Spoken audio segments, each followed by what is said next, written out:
What's up? What up? What up? I had to play a little, something to get the I'm people gonna break ready. you off, huh? What's going on? Nothing much, man. Just waiting on you to jump into the room. How you been doing? I've been doing really well, actually. I Really? can't complain. Quarantine life has been actually really relaxing and refreshing for me. I'm such a workaholic, so to be forced to sit down is actually something that I needed. So yeah. That was actually going to be one of my questions. I mean, for those who don't know, we're chatting with like one of the hottest choreographers, dancers in our community. You know what I'm saying? So we got to recognize. Thank you. How are you spending your time right now? I, well, as of last week, I was doing absolutely fucking nothing, which was great. I mean, I was doing a lot of reading. I had been eating good. Like, again, I was resting my body and just working so much and traveling so much. You don't really get time to deal with life or meditate or sit and think and just kind of be present. So I just been really taking this time to just chill for once. But as of last week, it's all been about this damn cool off challenge. So I've been working on that. But yeah, it's been good for me. What's been your favorite thing to do in your downtime?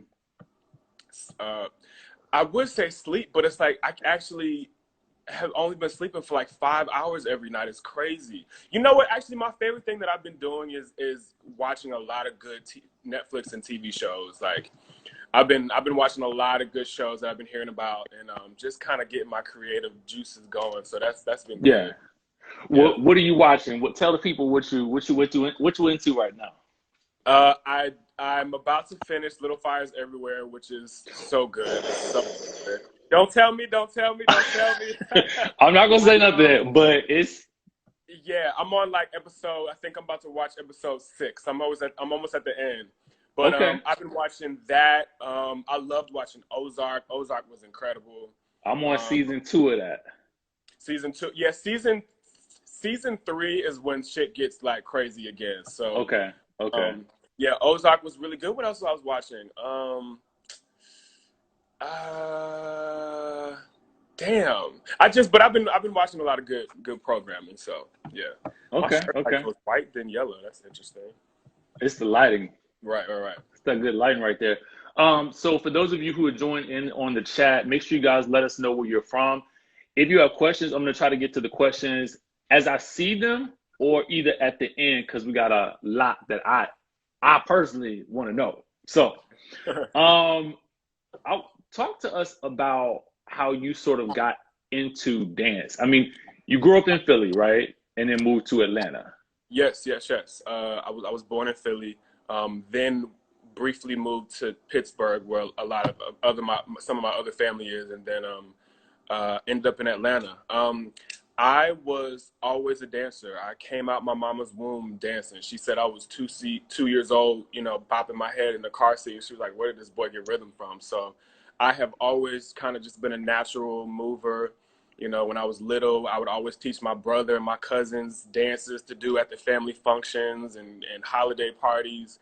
Um, and kind of from there, it just naturally happened. I asked my mom to kind of put me in different dance classes, but it wasn't really hip hop. Like she put me in like African dance and tap. Um, but then my music taste changed. I got older and I really loved, dancing to, rap like street dance, So um, it just kind of was a natural progression for me just dancing. Like that's all I've ever done was be a dancer, be an artist, be creative, draw, paint, listen to music, play music. I played instruments. So it just was always in my blood, to be honest. Okay. Yeah. And I read that you auditioned for Sierra Hmm. Goodies, but didn't get it. Yep. What happened? Tell us what happened. I just wasn't good enough, but flat, I wasn't good enough. Well, I mean, the girl that they picked, her name was Deja. You know, she was fire, and I was still becoming the dancer. I was still training. I was still learning. I was still learning about my body, and but she deservedly, you know, she won that spot. But you know, that's a part of being a dancer, is allowing yourself to humble yourself, to understand like maybe that job wasn't for you, or maybe that role wasn't for you. But it came back tenfold. I've been able to work with Sierra in Jamaica, her choreographer. So, you know, everything happens for a reason. But that was one of my first auditions, really. And actually, it's so funny you said that, because one of my other first auditions was for Usher, and I didn't make that as well. And I actually just posted some throwback footage of me in 2009, when I actually had the opportunity to kind of be in rehearsals and learn from his camp. So everything kind of comes back tenfold for me. So And the funny thing about it is, from my understanding, is that while you didn't get Sierra at that time, you ended up getting Beyonce. yes. Yeah.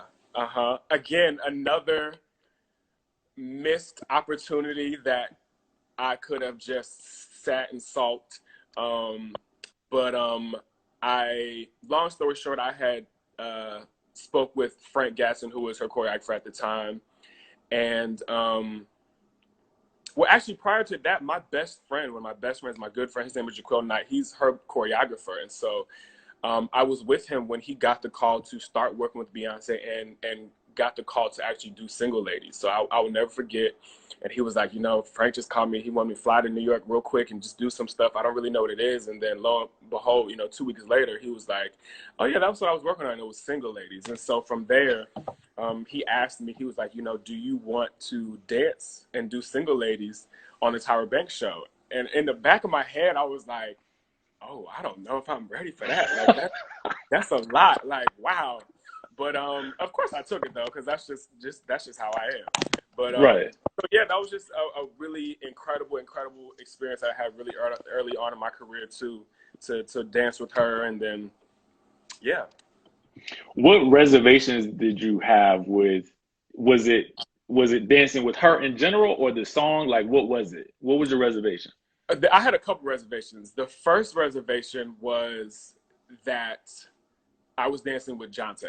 And Jonte is, you know, legendary artist, choreographer, but he always danced in heels, and I had never danced in heels. So I was just like, oh, fuck, like, I I was don't know. going to ask you about that. Yeah, I was like, I don't know if they're going to ask me to dance in heels. Like, I don't know, because I don't, you know, when I was young, I was up for anything, but I also was still figuring myself out, figuring out my body, what I liked to do, what I didn't like to do. And I couldn't really dance in heels. And I knew I couldn't hang with somebody like Jonte, because he was just so dope. And so I showed up to rehearsal. I will never forget. I had my little sweats on. I had my little black sweatpants on, a hoodie, and some sneakers. And never met Jonte. I was still a fan of his at that time. And he came in with a full stiletto pump, a fur, a red lip. And I was like, bitch, oh shit. I don't know what I got myself into. But it just so happened that I didn't have to dance in heels, because he was so much shorter than me that he needed the heels to get to myself and Beyonce's height. So, Because yeah. But I also was kind of reserved to be, my first time dancing on TV was the dance for Single Ladies. Like, it just was like, oh my God, like, I don't know, you know. But you know, I did it, and I'm so glad that I did, because it was such a big moment in my life. So.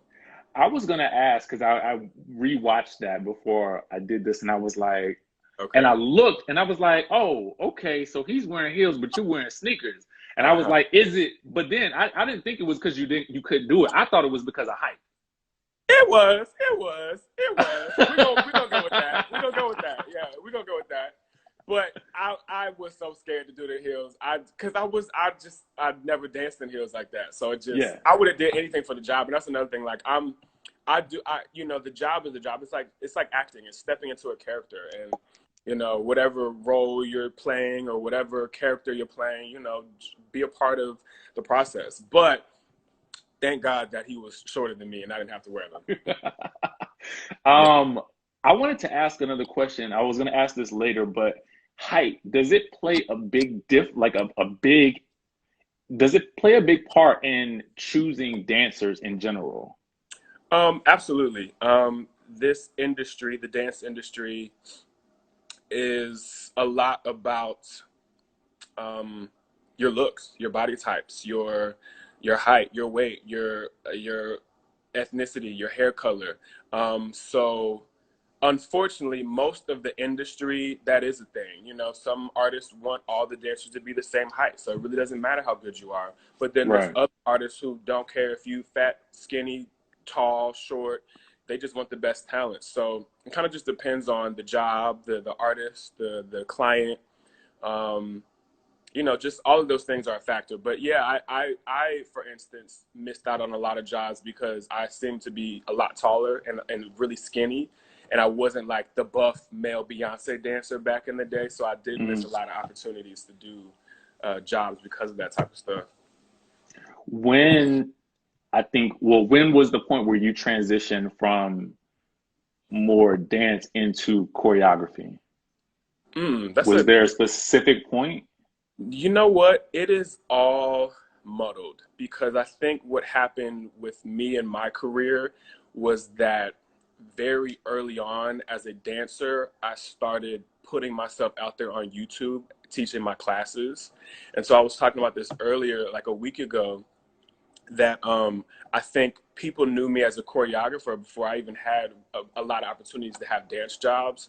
And so a lot of dancers, you know, you go through your whole career as being a dancer, you till you get to that age where you're like, I don't want to dance anymore, let me choreograph.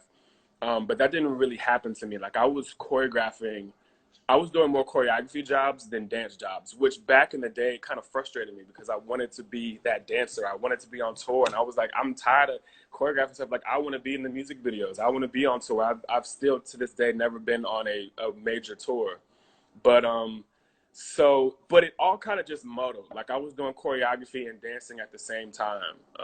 So yeah. Okay, so it wasn't really a transition. It just Kind of. was. You were It, doing both. yeah, it just was. I was doing both. Yeah. And again, thanks to my YouTube channel, like people were knowing me as a choreographer before I even had opportunities to do, you know, major dance jobs. So, So speaking of YouTube, I was gonna save this for later, but since you brought it up, okay. why did you switch from, was it Shauna later, to Mm, your current one? Why? What was the determining factor that made you go from one to the other? Because that page is still up and it's still popping, and it should probably still be making you some money. that's a great question, and I've never really talked about that. Well, um, early again, I was one of the first few choreographers that kind of started popping on YouTube back in the day. Back in the day, and I think what happened was that a lot of record labels um, were seeing that these dance videos were going viral and were getting sometimes more views than the actual music videos. And so what happened was there was a legal rule that was set in place that basically, if your channel was getting monetized, meaning like you can get if you accept ads being played on your channel, you can receive money from that. But the artists and the labels, and I'll say the label because it's not really the artist's decision, but you know they were having a hard time tracking a lot of that because, for instance, I did you know this video to Run the World, and I just so happened to put my video out before Beyonce dropped her video, and it went completely viral, and it got so many views that I think people, I remember seeing comments under the video like, where's Beyonce? Like, where's she in this video? Because they thought it was the actual video. And so slowly after that, I started seeing that a lot of my videos would start getting strikes on the channel. And so once you get a certain amount of strikes, they take your channel down. And of course, all of my music was all copyright music because, of course, you dance to other artists' music. True. So that was a sobering reality call because I didn't have control anymore. I didn't have control of the stuff I could post because everything that I was posting was getting taken down because I had so many people watching my channel that immediately I would put something up and the labels would flag it. to the point where they completely removed my channel. So that Shauna Later channel, actually, that had all of my subscribers and all of my, you know, throwback videos, they took it down for like 5 years, and it like randomly just popped back up like maybe 2 years ago. So I don't even know why it came back. I don't know how it came back, but that's why I started another channel. But ever since then, like, Gotcha. it really crippled me, because YouTube was how I got my start and how people knew me, and I lost all my subscribers and just all of that. So that was tough, because as a dancer and choreographer, you still want to be creatively free and do whatever you want to do and dance to the music you want to dance to.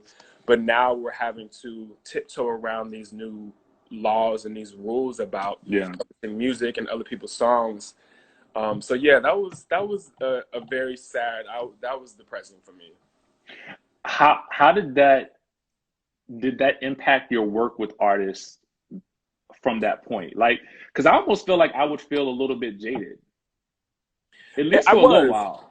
I was hurt. And the other thing about it is that dancers, unfortunately, we don't have a legal battle to fight. You know, we can't copyright our dance moves. And if we do, or if we try to go after an artist because we see that they're doing our steps, the money that it takes to sue, and the money that it takes to fight those battles, and the money that it takes to actually copyright a dance move. So I've done this research. You know, I understand what it's like. If you want to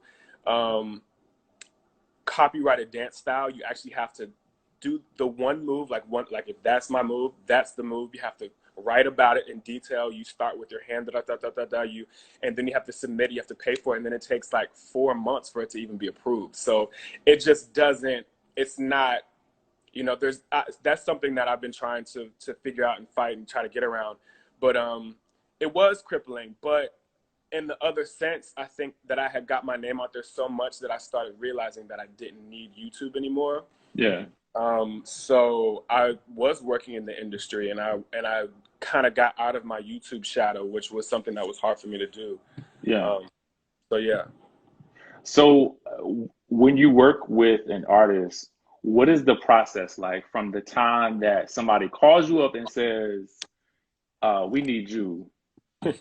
How do we start this ball rolling? What's your process? hmm the first thing is the music. I want to hear the music. So a lot of times before I even accept the job, I'm like, send me the song, because sometimes you can, as a choreographer, your job is to sell the music. Your job is to sell the song, which I don't think a lot of people understand. Like, it's not your job to kind of just give somebody some steps. No, sometimes if the song sucks, if you do a fire video or music video, or the choreography is dope, you can make a song likable. You can, you know, you can help sell their record.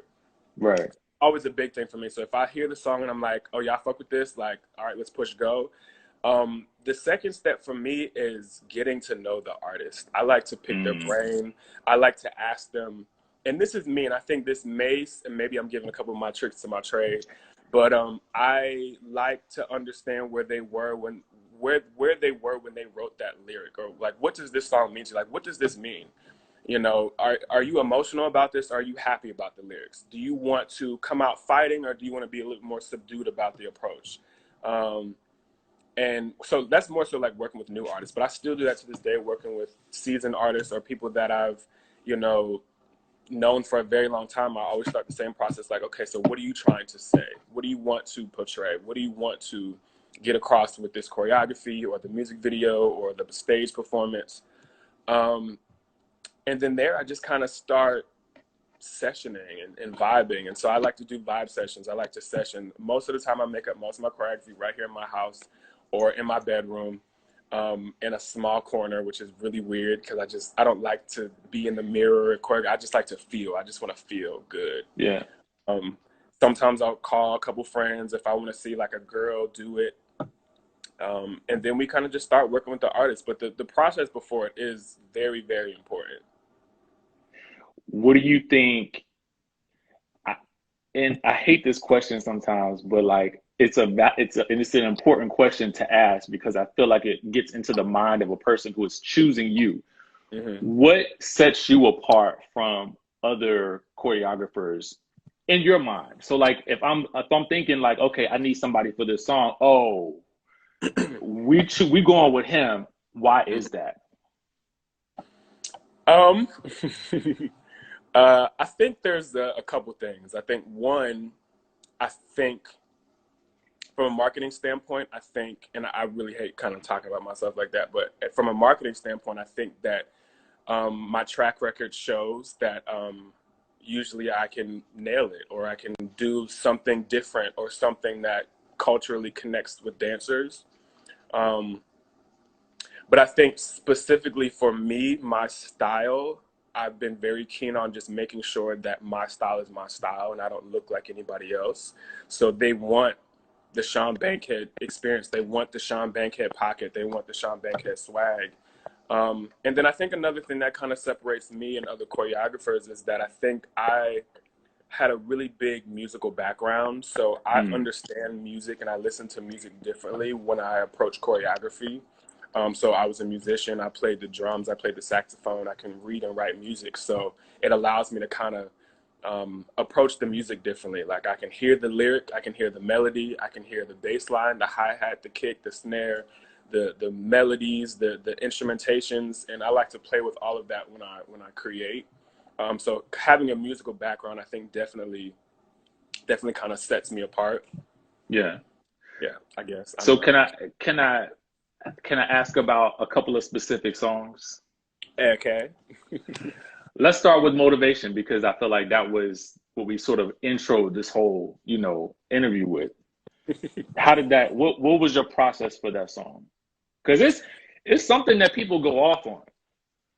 Yeah, you exactly like. Uh-oh, you froze. Oh, there you go. No, I you think we're said back. it. Like you people go off on it, and that was a big thing for me and Normani. Like we wanted. I know personally, I've known Normani for years. Of course, I worked with Fifth Harmony, and the hard thing about working with girl groups, which I've said before, is that you don't really get to be 100% you. And so we Mm, knew that Normani had such a big dance vocabulary and big dance background, but she didn't quite get the opportunity to spread her wings and fly the way that we knew that she could. And so we always kind of just had our eye on each other while she was in the group. Like whenever that time comes, like it's time to go. It's time to stomp on people's heads. Like it's really time to show what. And so that for me, I wanted to give that to her. Like I'm like yeah. I fuck with you so much, and I know what you're capable of. So once we get that opportunity, like I'm going to have to drag you with me. Like you're coming with. Um, so we had did a couple of videos prior to that, but they were all features. So this was the first time that it was solo Normani. The label was given the budget. We had Dave Meyer shoot the video. So we had a couple creative meetings, and Dave was basically just like, I want to do a dance video. And so once Dave Meyer says he wants to do a dance video, it's just like, whew, okay, where do you start? Like, all right, okay, all right, okay, all right. He wants to dance. Okay, he wants everything to be about dance. Okay, okay, okay. And you just start pulling out your best stuff. And I think the thing about me is I get so nervous before I start choreographing, but the minute I start creating, it just breathes. It just flows out of me. And I've been choreographing for so long that um, it just kind of happens organically. And we had a lot of points that we wanted to hit, a lot of ideas that Normani wanted to do. For instance, Dave was like, I want a basketball scene. I'm like, great. What can we do with a basketball? Do a double Mm. pirouette, kick it off your knee, bounce it off your ass. Like how do we do it? And she does it. And she wanted the scene where we danced on a fence. So what do? We grabbed up on the fence and started twerking, and just little ideas like that. She's somebody that goes for it. She's always like, "Are you sure?" And I'll be like, "You bitch, you can do it. I know you can do it. Like I know you can kill this. Like I know you can." So she trusts me. I trust her. I push her, and she allows me to push her. Yeah. I think, and I don't know if you felt like this, but I feel like a lot of us first really started to pay attention to her when we saw the Boss video. Okay. That to me was like, wait, no, wait, what? You know what's so What's going funny? on here? That was the first video that I had choreographed for them. So that was that was my introduction to that was me reintroducing Fifth Harmony to the world. I think prior to that, you know, they were on X Factor. It was pretty pop. It was pretty not Yeah. cookie cutter, but it was clean and safe and cute. And I came and I was like, let's go, let's go, ladies, let's fuck 'em up. You know? Literally. And I think that's the energy that I love to bring when I work with artists. Like, let's fuck them up. Like, no room for error, no room to let anybody breathe. Let's fuck them up. And so, Boss, that's funny you said that. That was the first time that I worked with her and the group. Did you sort of recognize at that point, and this is no disrespect to the other girls, but Mm-hmm. she just really shined in that video. Did that pop out to you as well, or I don't know? To be honest, not quite yet, because she still was young and shy and a little bit insecure. And all five of them were, you know, and it was a new ball game for them, and working with a new choreographer that I was super, not tough on them, but I wanted to push them, and I don't think they had Yeah. ever experienced that. So I knew that she was dope, but all of them were so excited. They all were so excited. They were like, wow, like, okay, oh, I've never danced like this. I've never moved my hips like this. But I do know that she had such a big dance background, but I hadn't seen it yet. I didn't really know. I was still new to knowing who Fifth Harmony was. I really didn't know them prior to me working. Gotcha. Yeah, so. But shortly after, I think we did Sledgehammer, and she showed that she had some technique, and I was like, whoa, wait a minute, hold on. I didn't know you could do that. I didn't know you could do all that. And we let her do a solo, and she killed it. And that's when I first was like, okay, Normani has something special, especially when it comes to dance and performing and moving. I see a question here. And I'm gonna ask it, but I want to get to Sam Smith and Mm-hmm. Demi Lovato. I'm ready because Yes. that's it. I mean, I don't want to say it's completely different, but it's sonically different. Yeah, How do yeah. you approach that, and then working with the two of them? Yeah, I was super. Uh-oh. They're still there. Yeah, Can you hear me? Okay. You know, I don't yeah. think people know that there's still a bit of prejudice and things that I go through as a young black male in this industry. So to still be able to step into the pop world and work with pop artists is still like a big thing for me that I really, you know, I really value. Um, I loved working on it. Like, Sam was so cool. They were so excited to work with me and learn the choreography. He had been such a fan. And of course, they did Dancing with a Stranger. So with Normani, so there was already some connection. But it was a lot of fun. We shot for 2 days. But to me again, when I heard the song, I was like, oh, this is kind of raw. Like, this is kind of a raw pop song. Like, it has, to me, it reminded me, the beat sounds like Panda. Like, it sounds like Panda. And so I It was like, does. yeah. And so I was talking with Jorah, the director, who's an incredible director. She did like Cardi B Money, and she works with Rosalia, but she just has these crazy visuals. We did Diamonds, Meg and Normani, Meg Thee Stallion Normani. So we had already worked prior to Okay. that. But her visions are crazy. And so I remember she was like, okay, now bear with me. She was like, nah, I don't want to sound crazy. Let me know if this will work. She was like, I want to have wrestlers dance in 6-inch stilettos. And I was like, okay, cool, let's do it. You know, like, I knew that I trusted her vision, so that I was like, okay. And she was like, can you find 16 guys that could do it? I was like, oh, now that might be the stretch. But back to me doing single legs and my heels just being scared. But, you know, so I wanted to approach the choreography and still make it her, her whole idea was like late 80s, early 90s, Olympics, queer Olympics, and that the guys still looked masculine but still could have a femininity about their movement. And still, I was really I was inspired by like Matador movements where it's just, you know, big and strong and present and powerful. So it just kind of happened so quick, and the video just turned out amazing. So I'm happy with it. What about Fox and working with Star? How did that come about? Fox and Star. That was me. A, a lot of my dreams coming to fruition. Like that was a vision board moment. That was I was of Empire. Wow, this is a show that is present day. It's modern. It has rap and R&B music, and there's performances, and it's black folks, and it's crazy. And so I was just like, oh, I want to work on Empire so bad. I want to work on Empire so bad. I want to work with Lee Daniels so bad.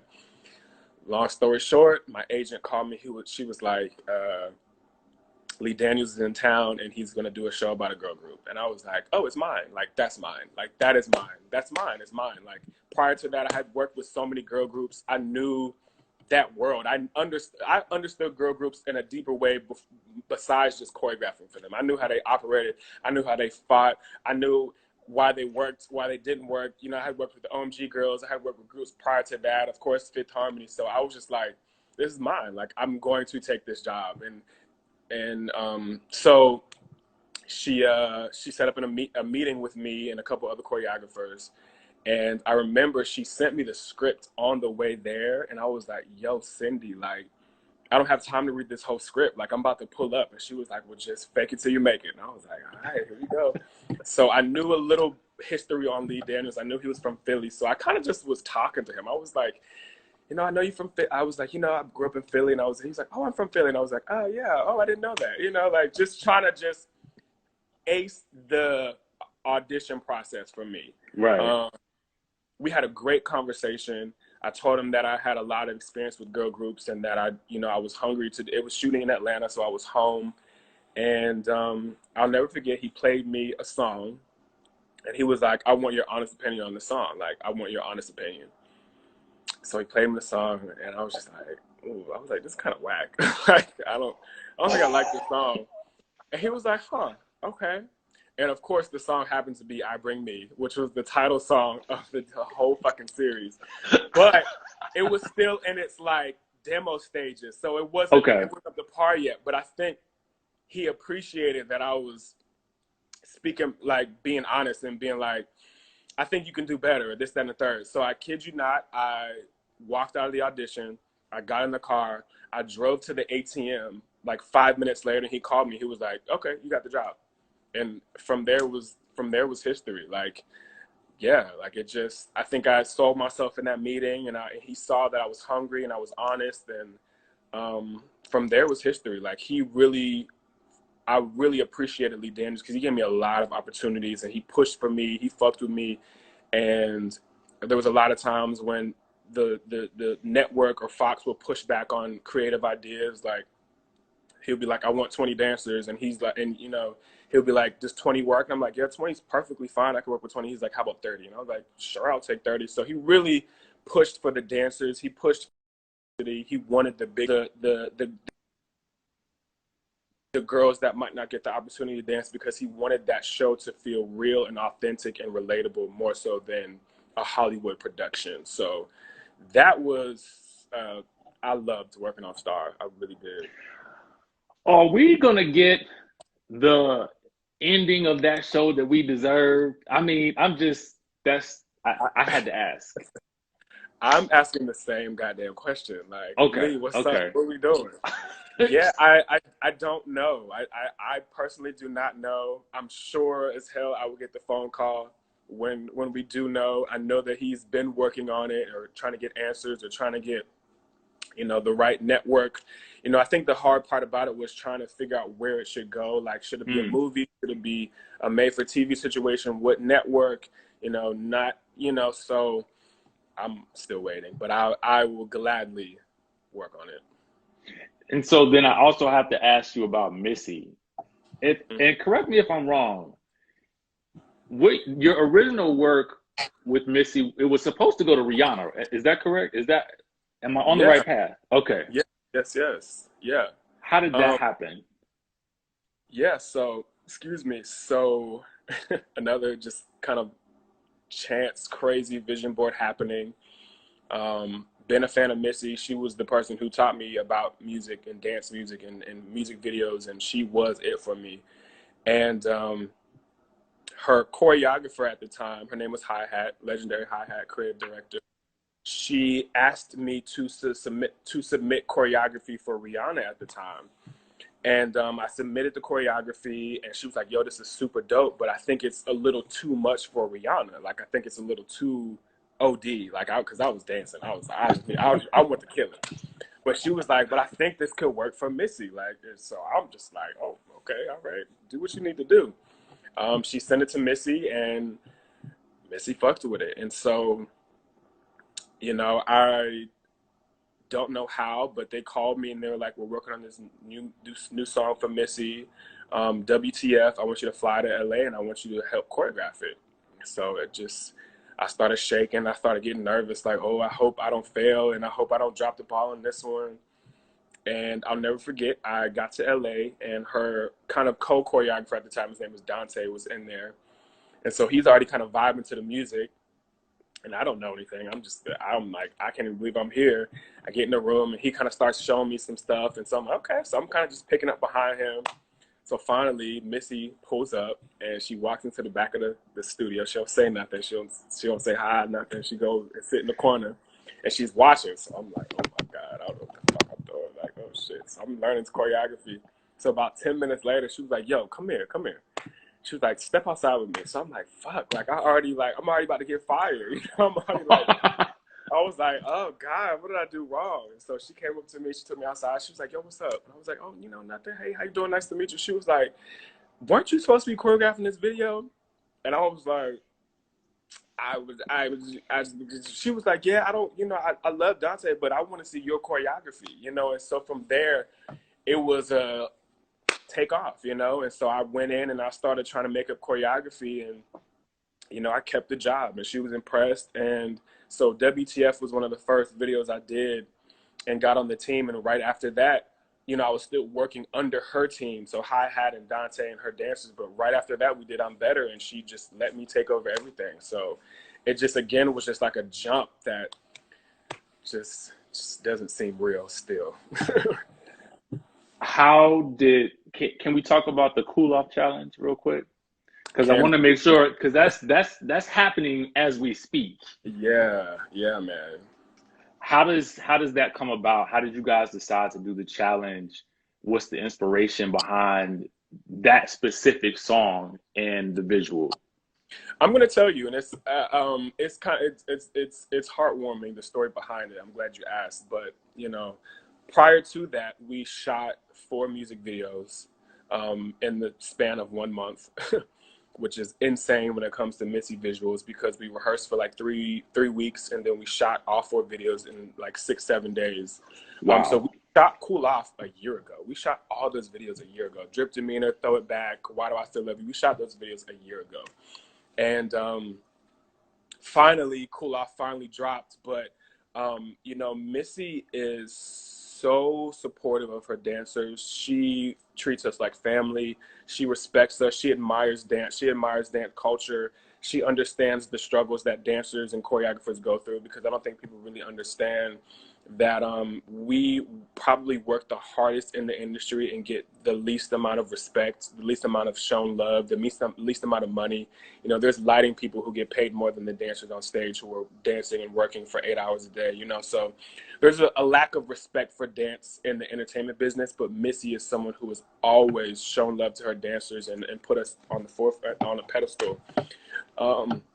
So with that said, after what happened during this whole quarantine thing was really, really challenging for the dance community because, you know, dancers aren't making money unless they're on tour. Dancers aren't making money unless they're teaching classes. And so when the whole entertainment industry shuts down, we don't have record money. We don't have residual money off of late song, you know, selling music and stuff like that. A lot of dancers work job to job. And so we had 2 big festival performances. We were going to headline Funk Fest in Atlanta and we were doing the Governor's Ball in New York, which was like a month and a half of rehearsals and shows that, you know, it was a big change of money that those dancers were supposed to get. So out of the goodness of Missy's heart, she was like, yo, I want you to put all the dancers in a group chat.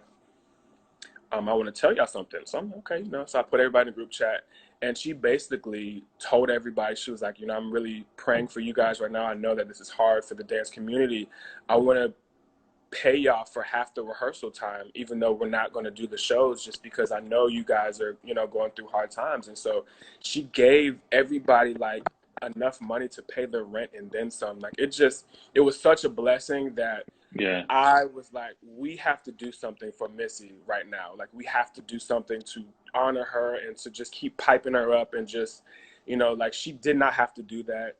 She did that out the goodness of her heart. And, you know, she wouldn't tell that story, but I don't mind telling it because it just speaks to her character and how much she cares about dancers. So I took her out the group chat and was like, y'all, we have to do something for Miss. Like, we have to. Like, and I was like, let's start this cool off challenge where we do the choreography and we name it the Cool Off Challenge, and each one of us, because it was like 20 dancers. And so I was like, everybody tag 10 people and let's let this thing spread like wildfire.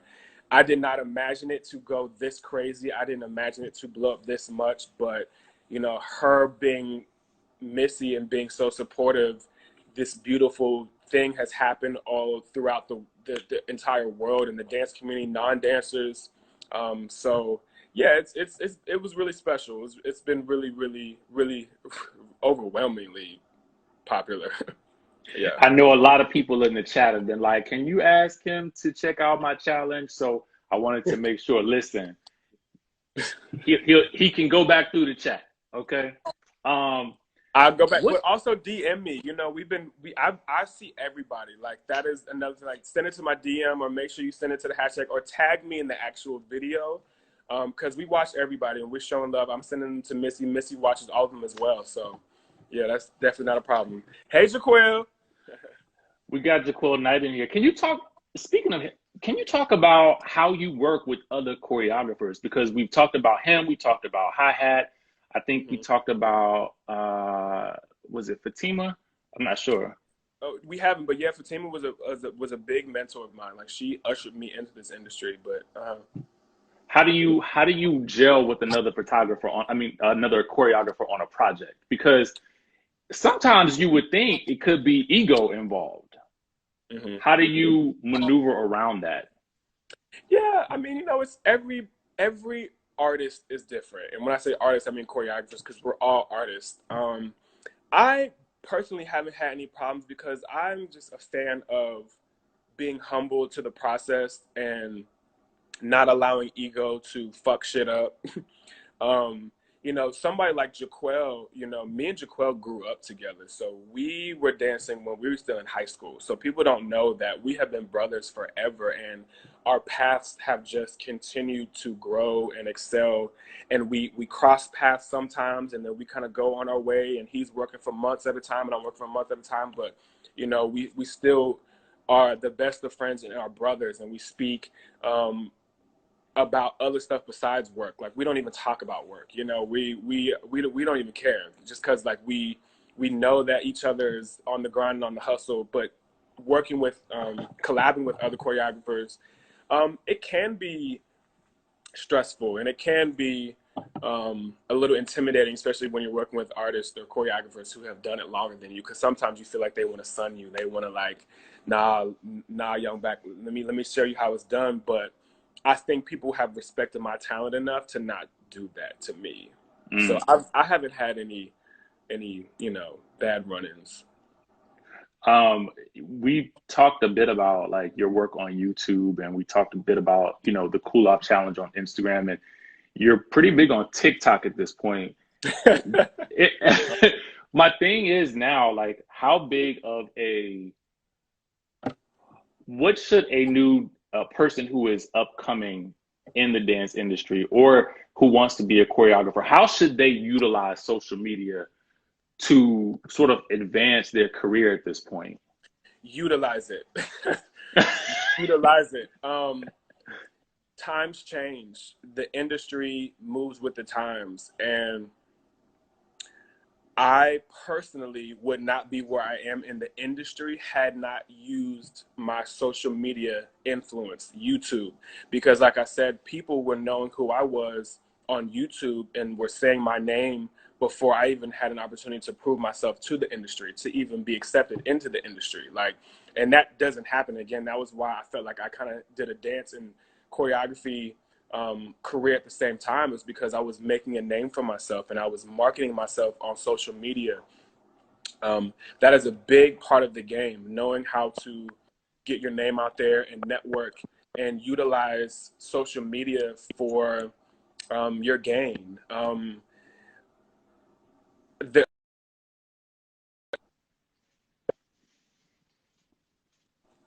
against TikTok, and TikTok, I can understand because TikTok is like, it's not really dance how we would accept dance, but it is dance, and it has a cultural impact that you can't deny. And there are kids who are growing up that they don't know anything besides TikTok. So I really hate the fact that a lot of dancers or um, seasoned vets don't appreciate that dance is still being taken seriously and it's still popular, and these challenges, no matter how dumb they may look to you, are getting everyday people and non-dancers up and dancing and Yep. sweating and enjoying themselves. And that's a beautiful thing. And so I hate that. I don't like putting negative energy towards it. I think we need to accept it. I think we need to understand that times are always changing. Like, YouTube turned into Instagram, and then I started utilizing Instagram, which is now turning into TikTok. And so I want to make sure that I have my hands in each pot, because Hmm. they're all important. They all have influence. And if I can post a real video of me doing real choreography, like the Cool Off Challenge on TikTok, it'll change the norm. So I'm all for social media. I think you have to understand it now. It's not just about being the best dancer and acing an audition. Like, people are getting booked off of Hmm. their Instagram accounts. People are getting booked because I send a page to Missy and she's like, yo, they fire. Like, they're dope, as opposed to hitting up agencies now and getting headshots. Like, that's not the same effect. So, yeah. Wow. How Yeah. how do you, and I'm because just being, in the entertainment industry, this is always a big question for me. And I always think it's important for anybody who's coming in to know, how do you ensure that you get paid? Mm. I have had my fuck ups. I've had my days that I didn't get paid. And I think you have to learn those lessons and get your ass whooped a couple times, because that's how you learn to take steps to never let it happen again. Um, Fortunately enough, I have built my name and my brand up to a point that don't play with me. And so my agent has a deal that before I even step foot on a job, that I get 50% up front, and that's in my contract. So Okay. sometimes it's a contractual thing.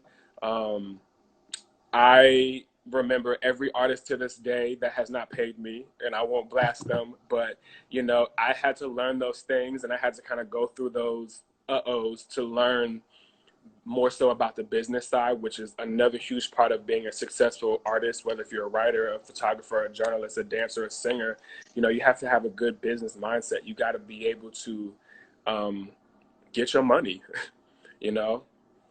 What do you think has been probably the biggest or maybe the hardest lesson to learn at since you've been in this industry? Hmm. Keep your eyes on your own paper. Mm. Watch your own path. Don't start looking at other people and comparing yourself and comparing your journey to their journey, their success to your success. That is the most crippling thing that you could possibly do to yourself, because you're, number one, emitting negative energy, hate, animosity, and that blocks blessings. So it's a deeper thing. Like, you stay focused on your own path, stay focused on your own journey. There's been a lot of times where I didn't understand that this choreographer might have got an opportunity over me, or that dancer is blowing up, and I'm like, but they're trash. But the more I realized that my story is my story, and the more that I realized that I was putting out negative energy and hate, whether if I realized it or not, that was taking time away from me figuring out my path and figure out what I can be working on or how I can work harder. So um, that's a big lesson that I've learned. Business things have all been great, but Another thing is relationships. You know, again, Mm. it's so much bigger than dance. Like keeping good relationships. Don't burn bridges. Don't um, make sure that people can trust you to show up on time, to deliver work, to not be drunk or high coming to rehearsal, to not, you know, be starting fights with labels or record Mm. labels or management. You know, handle your business um, in a professional manner. Um, and the last thing is, again, you know, it sucks because I have experienced a lot of hate or you know, this young black kid in the industry trying to tell us what to do type things. But don't worry, because you will exceed those people, and they'll be listening to you more than you think sooner than later. So you know, Good advice. yeah. What do you have coming up? I know right now we're all on break, right? But as soon as the streets open, what do Yeah. you have coming up? I mean, and I don't know if this is still accurate, but I had read that you had your own rehearsal facility in the works. Is that going to be something that still comes about? Yeah, that's so well, actually, I have a big,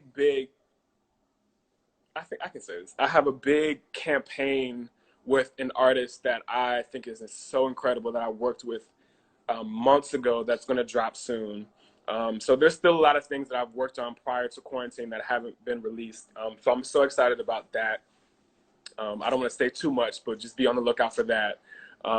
I'm going to be teaching for the first time a live class partnered with Red Bull. So Red Bull is going to do a live streaming class, I think, in a week or two. So those details will be soon. But this will be the first class that I teach on live because I haven't done it yet. I don't know why I'm so nervous to teach on live. Um, but then outside of that, because there is a lot of uncertainty of where the industry is going to go, what jobs are happening. Um, I'm glad that again, I've taken this time to read a lot of books on business and finances, and making sure that I can properly start a facility that's much needed in Atlanta. It's not necessarily a dance studio, but it's more so a professional rehearsal hall where, um, you know, you can set up your tour, you can feel protected and private and not feel like, oh, I got to pull Mm. up to the hood, and Missy pulling up to the hood with at dance floor with a strip class going on one class and a teen class going on another. You know, it just doesn't feel um, private. So Yeah. I really want to make sure that Atlanta has that center staging, which is something that's big in LA that we need here in Atlanta. There Mm. can be dance classes. I definitely want to start my brand back up, which has kind of been on pause just because as well. Um, so yeah, I think those are the two big things. Really making sure that the facility makes sense and that it's pulled off properly, and it's not a Yeah. market hit or anything like that. And really excelling the brand that I started so long ago that I had to kind of take a break from. So Mm. yeah, Well, listen, you gave a lot of people, as evidenced by what I'm seeing in the chat, a lot of good information. good. I just want to say thank you because I feel like every time I have one of these conversations, I feel like I learn and I grow each time. Mhm. So I want to say thank you for me selfishly because I got a lot from this conversation and I know that they did too. So thank you for being so open. Yeah. Um, anything else that you want to kind of leave them with before we head out? Well, one, thank you for a great interview. Those great questions, and you know, I'm not someone who does a lot of talking. I'm more so about I'll show you better than I can tell you. But this quarantine time has allowed me to kind of be more comfortable with going live and talking about my history or my past and, you know, my mistakes or my triumphs. So thank you for that.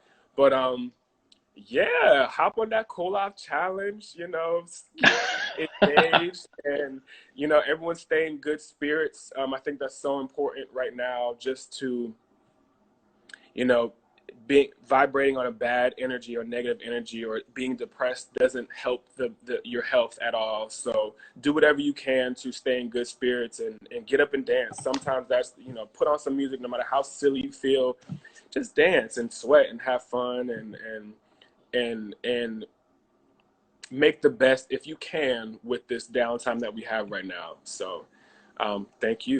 You know. All right, y'all. Well, you heard it here. Make sure you guys are following It's Bankhead on Instagram. If you're not already, go check out that cool off challenge. Check out that Missy Elliott. Join in on the fun. Yeah. Day in the district. Thank you guys for allowing us this opportunity to come and chat and open up and hopefully get some people to get some good information today. With that being said, we will see you guys right here next Thursday. You never know who we're gonna be talking to. You never know. And Sean, listen, when you got something else that you want to, promote, definitely stop back by. Let us know. We'll definitely hype you up. Most All right. definitely will. Thank you guys. Thank you so much. All right. Bye, y'all. All right.